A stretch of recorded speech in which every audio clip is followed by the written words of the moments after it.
65 receptions. As for the next big thing, let's put Oklahoma State's Justin Blackmon on the clock.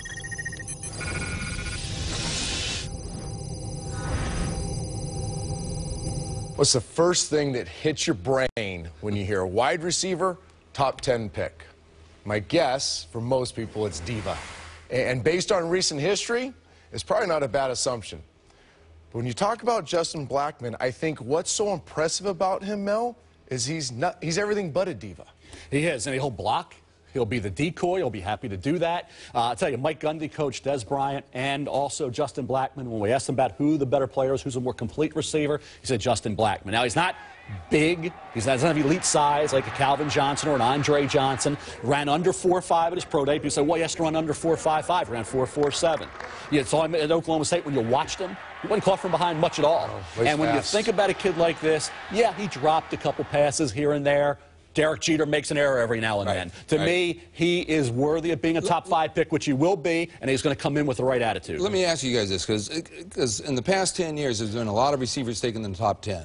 And the jury's still out on A.J. Green and Julio Jones, but we think they're going to turn out pretty well. But really, out of all those receivers, it's Larry Fitzgerald, it's Andre Johnson, it's Calvin Johnson. Those are the guys who are true franchise receivers.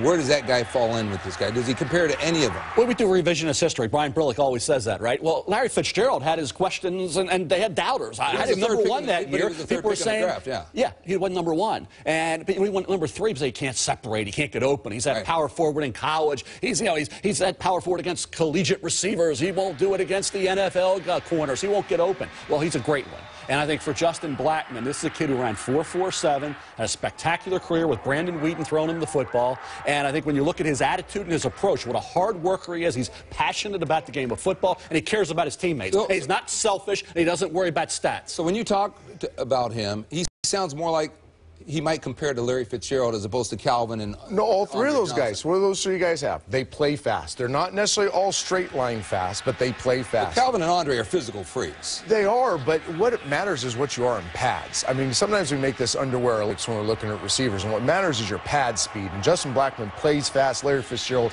plays fast. Those other 2 play fast. But more importantly, those 3 receivers you mentioned, they love football more than what football brings them.